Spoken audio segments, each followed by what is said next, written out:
Chau, hasta luego. Bueno, está el doctor Airabrián con nosotros. ¿Cómo le va, doctor? Buen le día. va? Buen día. ¿Cómo anda? Buenos días.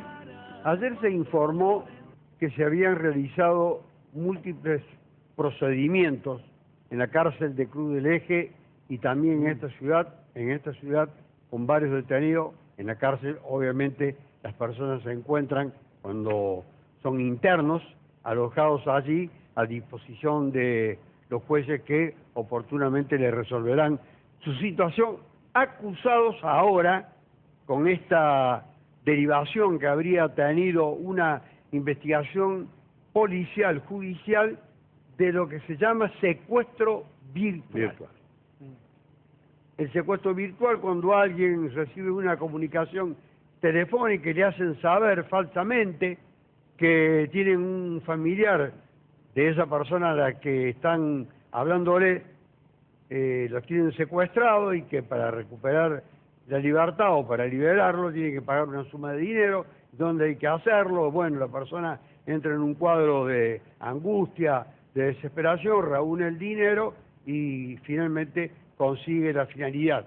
La persona que estaba llamando consigue la finalidad que se había propuesto de obtener un rédito económico, pero no había nadie secuestrado. Y a eso se le llama secuestro virtual. También hay otros casos en los que se alude a personas que habrían sufrido un accidente, etcétera, que son matices dentro de la misma conducta.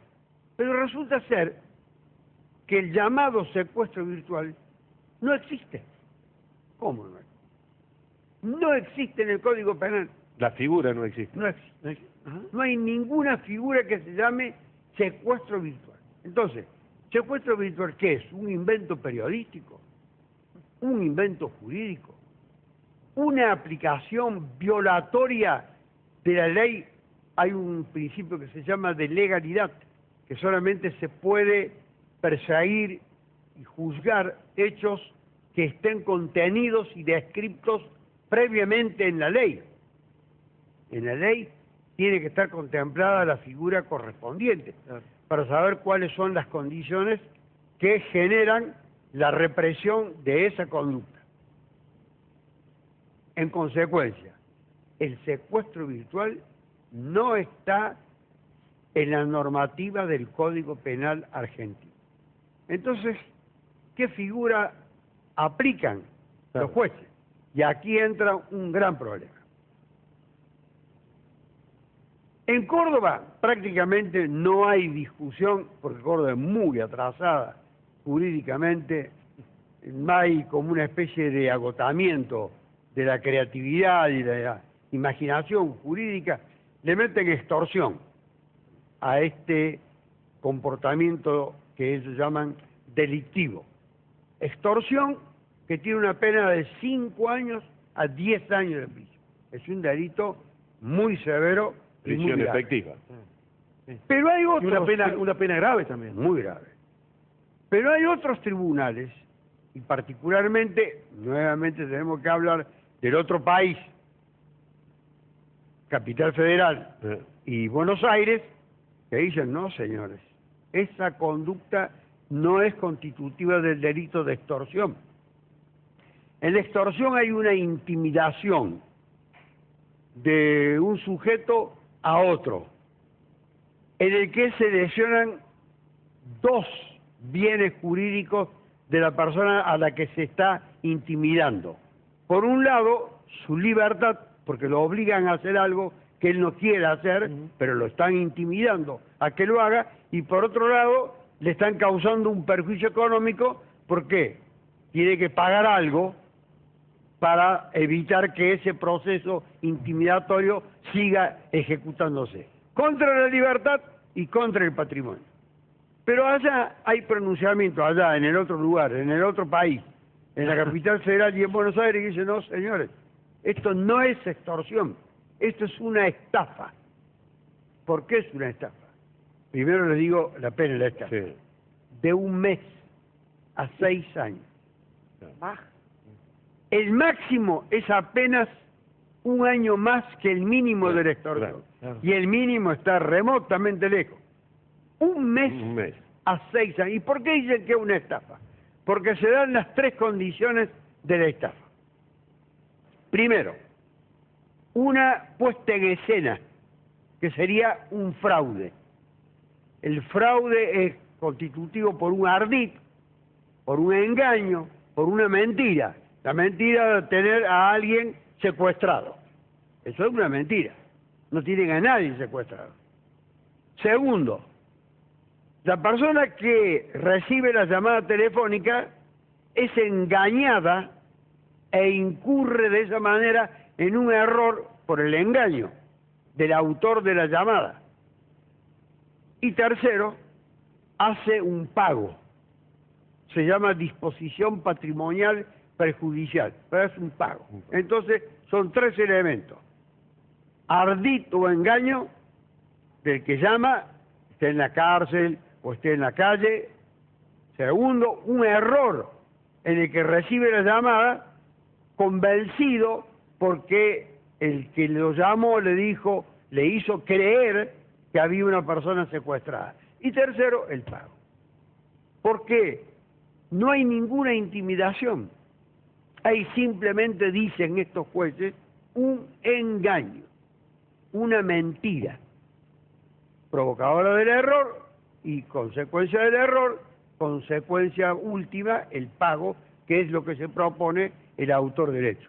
Entonces, si es de 1 mes a 6 años la pena, evidentemente que esta es una pena ampliamente favorable al que ha consumado ese hecho delictivo. Les advierto a la gente que en Córdoba todos los magistrados aplican la figura de la extorsión, o sea, de 5 a 10 años. En un próximo Código Penal, no sé si lo aprobarán o no, al que ha propuesto la comisión que se lo ha hecho llegar a la Presidenta de la República, el nuevo es un código revolucionario, estará bien o no descrito esta conducta que se llama hoy secuestro virtual, pero que no está en el Código Penal. Ahora, ¿puedo hacer una pregunta técnica, doctor? Una persona que tiene a una o más personas en el teléfono, presa del pánico, en este caso como pasó con la mujer policía y el hijo, que los manda, que les dice que le van a matar a un familiar, los tiene media hora, 40, no corte, porque si usted corta, y digo, más allá de los códigos, de lo que sucede hoy en la justicia, ¿eso no pasa a ser un secuestro real más que virtual? No es un secuestro real porque no hay nadie que se encuentre privado de su libertad ni esté a expensas del que está efectuando la llamada. Pero usted dijo dos palabras muy importantes, presa del terror o del pánico. Que está. Sí. Allí está el argumento de lo que dicen que hay una intimidación. Aunque no haya nadie privado de la libertad, no haya nadie en poder del que está hablando por teléfono, porque este no ha secuestrado a nadie, ni ha restringido la libertad de nadie, ni ha ocultado a nadie. Pero esta otra persona que recibe la llamada puede sentir esta llamada con ese carácter que usted dice, entrar en pánico. Y allí está el núcleo del argumento de lo que dicen que hay una intimidación.